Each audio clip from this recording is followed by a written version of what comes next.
16 years had passed since the end of the Second World War, and the world was faced with the danger that man's achievements over thousands of years would be destroyed in a new, even more devastating conflict. The voice of reason and of the conscience of mankind was raised before the danger of a new war, of a new catastrophe on a worldwide scale. In the atmosphere created by the Cold War and nuclear explosions, millions of people sought an opportunity to make their views heard in the world. It seemed that their desire would remain unfulfilled. But conscious of the role in which history has cast them, many non-aligned countries decided that their heads of state and government should meet in Belgrade.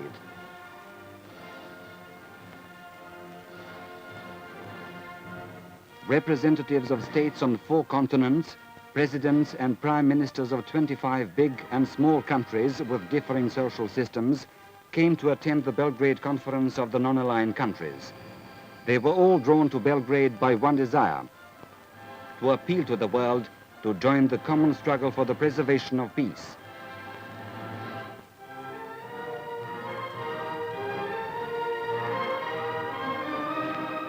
President Josip Broz Tito of Yugoslavia, the host of the conference, was at Belgrade airport to welcome the distinguished guests. His meetings with old and new friends, who had all chosen the road of peace and peaceful cooperation, were very cordial.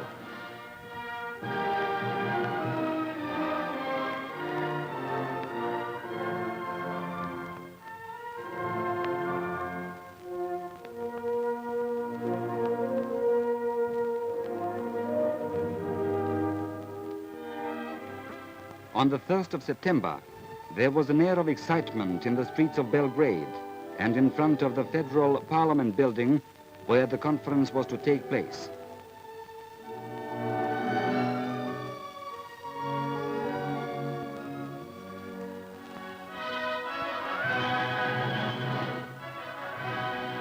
The citizens of Belgrade lined the streets to greet their guests.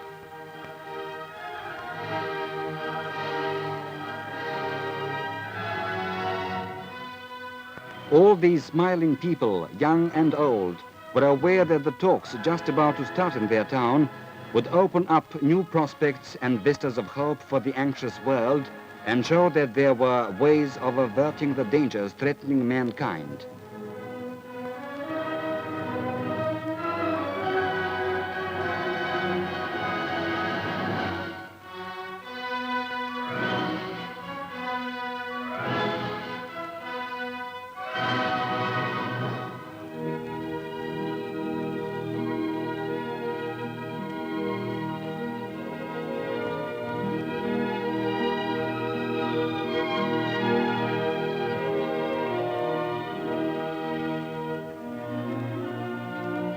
The delegates, assembled in the conference hall, decided that in the present situation, they should give their immediate attention to the following questions: the general situation in the world, the establishment and strengthening of international peace and security, respect for the rights of nations to self-determination, the struggle against imperialism, and the liquidation of colonialism and neocolonialism, respect for the sovereignty and territorial integrity of states, and non-interference in their internal affairs, racial discrimination and the policy of apartheid, general and complete disarmament, the banning of nuclear experiments, and the maintenance of military bases on foreign territory, peaceful coexistence among states with different social systems, the role and structure of the United Nations and the application of its resolutions, unequal economic development, the improvement of international economic and technical cooperation,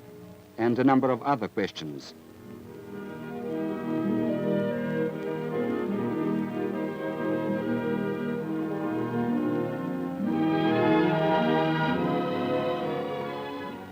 ለገለልተኛ አገሮች በተደረገው ጥሪ መሰረት ነው። ስለዚህ ከሁሉ አስቀድሞ ስራችንን ከመጀመራችን በፊት ገለልተኛ ምን ማለት እንደሆነ For 5 days, the heads of state and government of countries in Europe, Asia, Africa, and Latin America took their turn at the rostrum. Non-alignment policy is not a policy of seeking for a neutral position in case of war, Non-aligned policy is not a policy of neutrality without its own color. Ja sam ovdje iznio nekoliko najkrupnijih kolonijalnih problema, a koji svaki za sebe predstavlja opasnost za mir u svijetu. Ali postoji još ne mali broj kolonijalnih naroda, čije oslobođenje i nezavisnost neophodno potrebno ostvariti radi otklanjanja jednog od najkrupnijih elemenata današnje zategnutosti u svijetu i stalne opasnosti od zazivanja ratnih sukoba. Fondé sur la lutte d'influence, sur la force, sur l'armement à outrance, sur les pactes militaires, sur la concepción. Pero ello no basta. Es necesario además que se oiga nuestra The conference was still in progress when people realized that a historic meeting was taking place in Belgrade.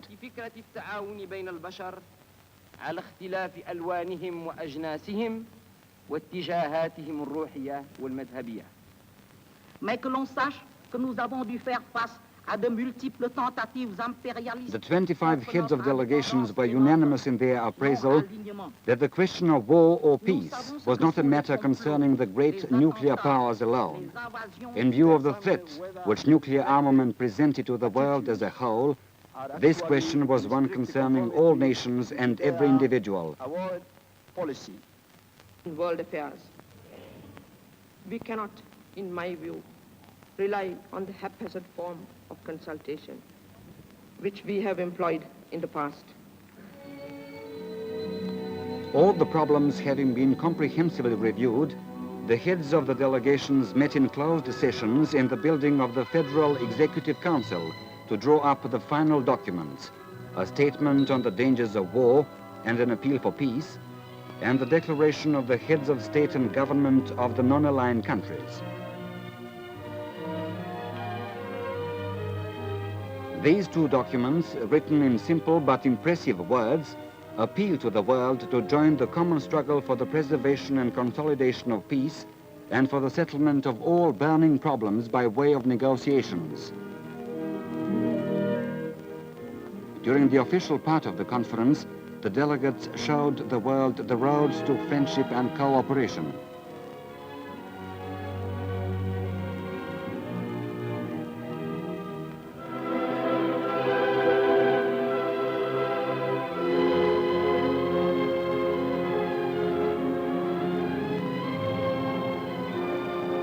Sincere friendship between the delegates and the need for maintaining close international contacts and for staying outside the existing power blocks found expression during intimate, unofficial meetings and receptions.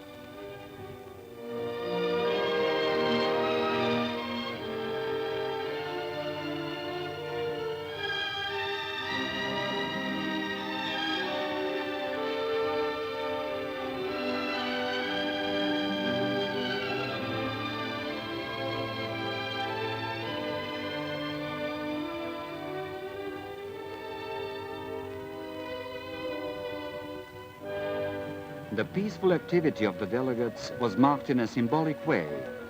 Each head of delegation planted a tree in the new park in front of the building of the Federal Executive Council.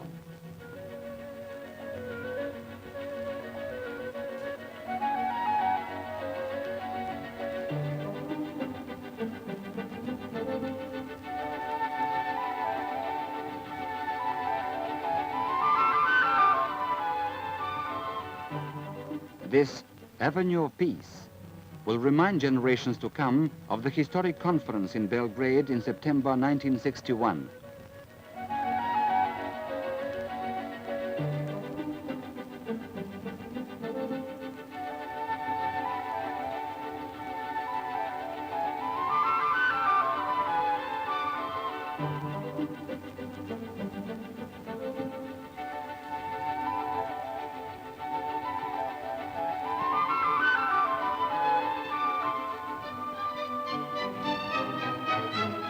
On the fifth day, the delegates met once again to approve the statement on the dangers of war and an appeal for peace, and the declaration of the heads of state and government of the non-aligned countries.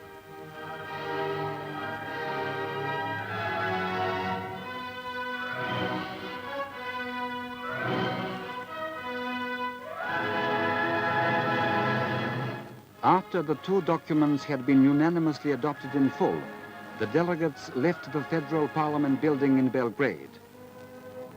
They left for home to announce the results of their successfully completed work.